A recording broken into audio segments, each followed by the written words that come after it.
Hello, everyone. Thanks for joining us today. I am with Jonathan Andres. He's the co-founder and CEO of RSVP.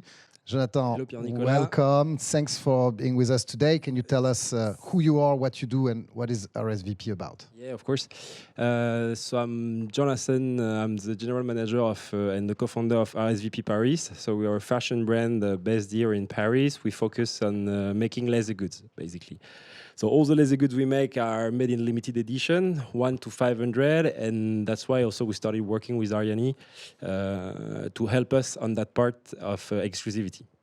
So tell us about your collections and where you sell and stores and digital and everything about the brand. So for us, we have basically a D2C business model. So it means that we sell directly to consumer, to our final customers. And we have very specific terms and conditions because for us, we offer free repair and also free exchange and return for 1 year. After purchase and free repair for life. So there is definitely a subject for us about authenticity of the product. We have to make sure that the product that the people get back to us are real products. We start to have counterfactors in different places in the world, especially in Korea or in China, where we have pretty big market shares for us. So it's important that we are able to say what are the real products. And it can be true for me and it can be true for a salesperson that is in the shop in Shanghai or in Seoul, for instance, to make sure that they get back a real product. So you sell everywhere in the world? Yes, exactly. So we are based in Paris, of course, but after we have also a shop in Seoul, South Korea.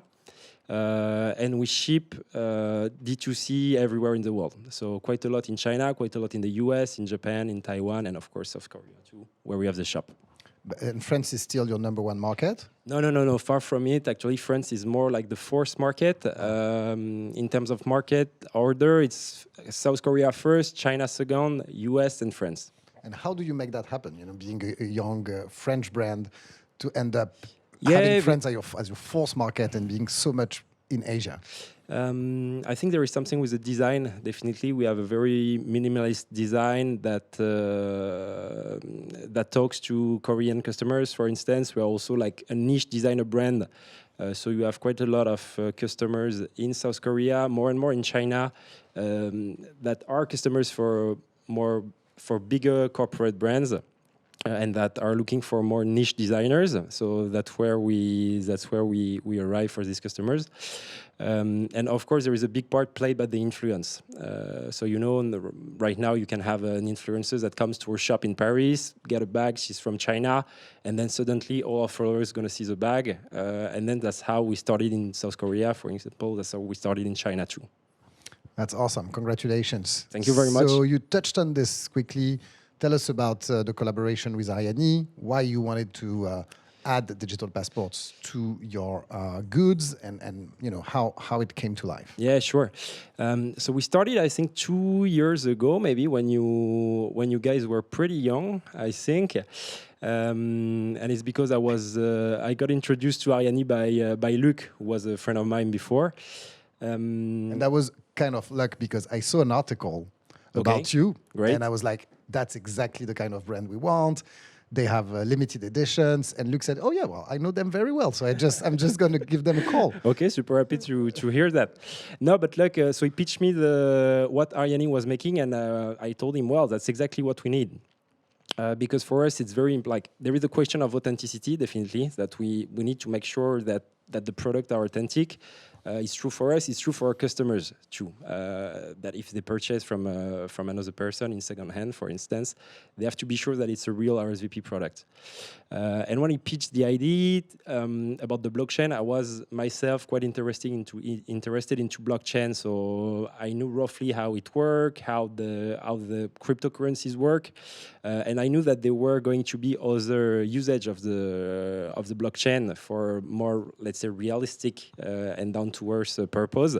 And I was really happy to hear what you guys were doing with Ariani. And also we were launching actually our second-hand line. So it's something that you can find at rsvpparis.com. It's something that you can find into the shop. Actually, when people bring back their products after maybe 6 months, 8 months, less than a year for the moment. We have the possibility in RSVP to put the product back in shape and to put them back on the market. So I know that some brands, they try to outsource it like a marketplace, but we really want to keep it internal. So we put them back in shape and sell them again on the eShop or in the shop. And Ariane help us to follow that part and to make sure that the products are authentic. Also, there is something for the customer. Thanks to Ariane, the customer can get quite a lot of information about the product itself. It can also know when the product was bought at first, when it was resold, when it was resold again, when it came back to RSVP, when he had the care, when we took care of the product and did a bit of maintenance on it. So this is quite a lot of information that the customer can get thanks to Ariane. So can you give us a definition in your own world of what is a digital twin, what is an NFT? Yeah, definitely. So for us, when you purchase, for us, it's pretty straightforward. I know that for us, the brand is a bit more complicated, but for us, basically, when you buy a product, inside the product, you're going to have a QR code. And then the customer is just going to scan the QR code. He's going to download the token and the Ariane application, so he can keep the token in his phone. And basically, that's the digital twin of his product, that if he send back the product to us or he send it back to another customers, for instance, that he sells it to, then he will have to give him the digital twin. And it's exactly like crypto. It's just that he's going to transfer his token from his phone from his wallet to the next customer's wallet. I have two questions about the products themselves. The fact they are numbered and limited edition. Yeah. Do you have like many people asking for the number they want, or do they just get randomly whatever the shop gives them? No, they get random number.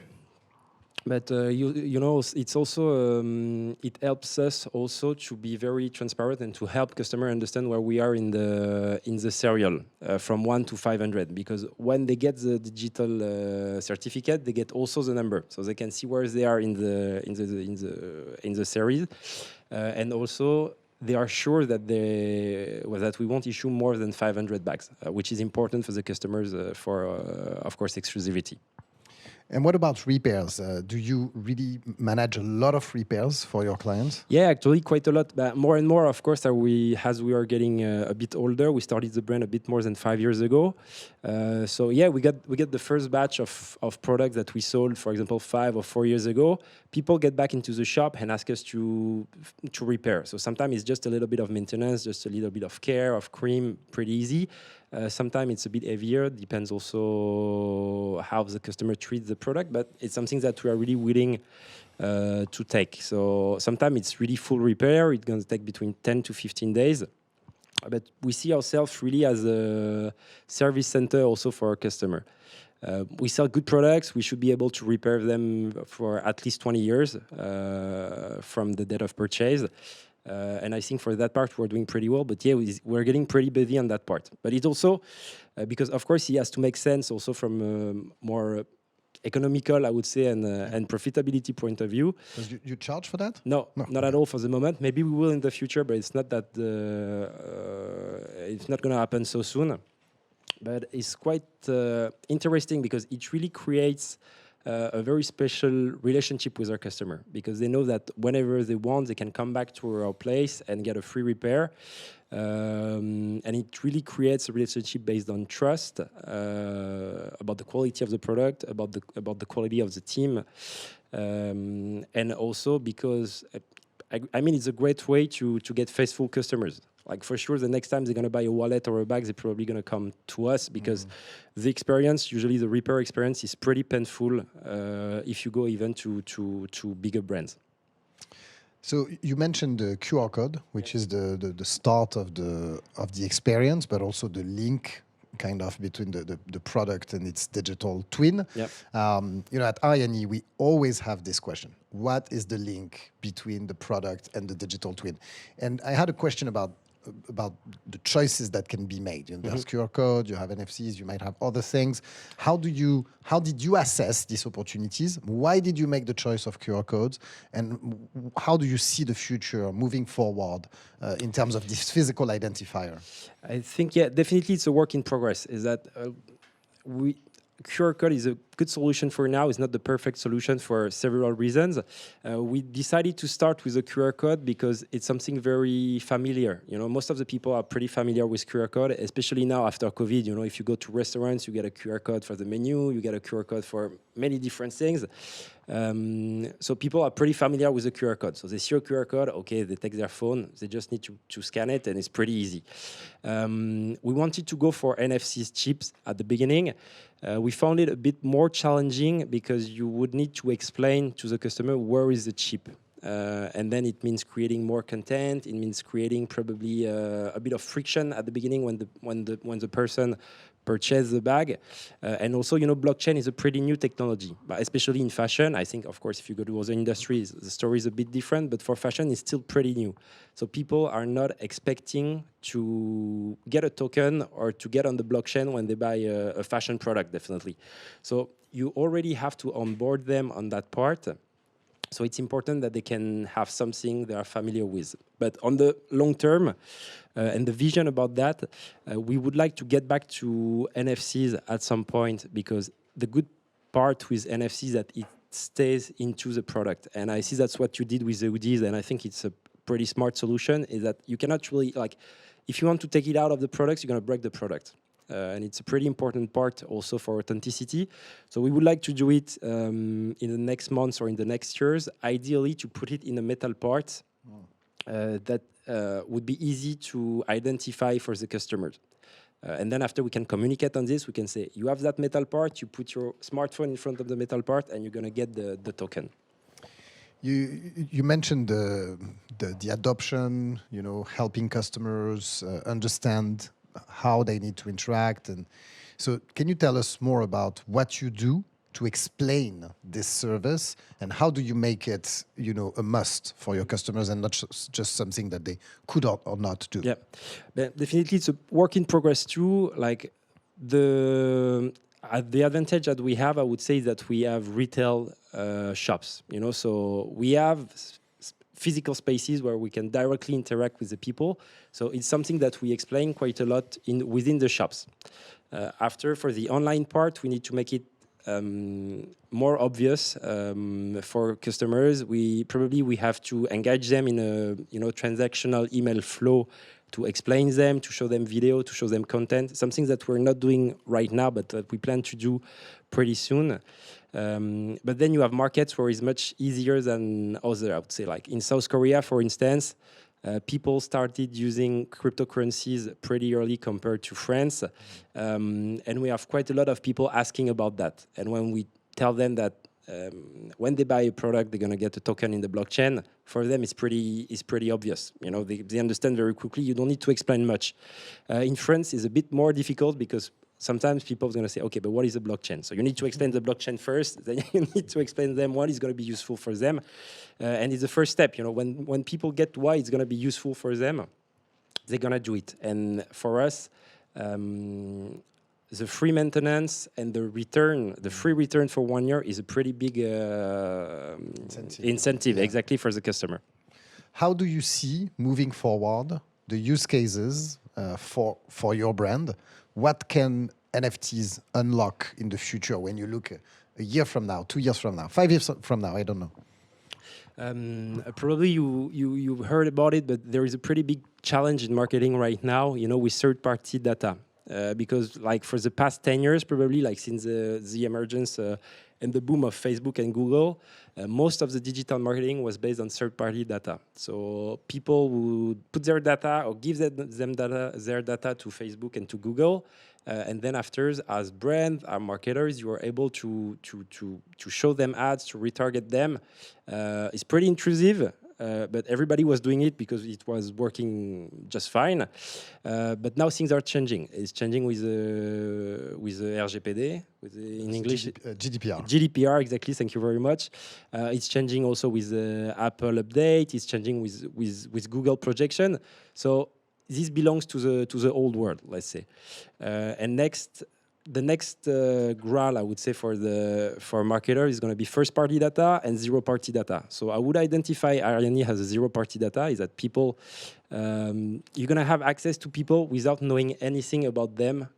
Like you're not going to need their name, not going to need their email address, not going to need their phone, but you're still going to be able first to give them information and useful content about the product that they bought, and then after, when you need, maybe every 6 months, to tell them to send them a short message or something saying, how are you doing? Do you like your products? Do you need a repair or a maintenance?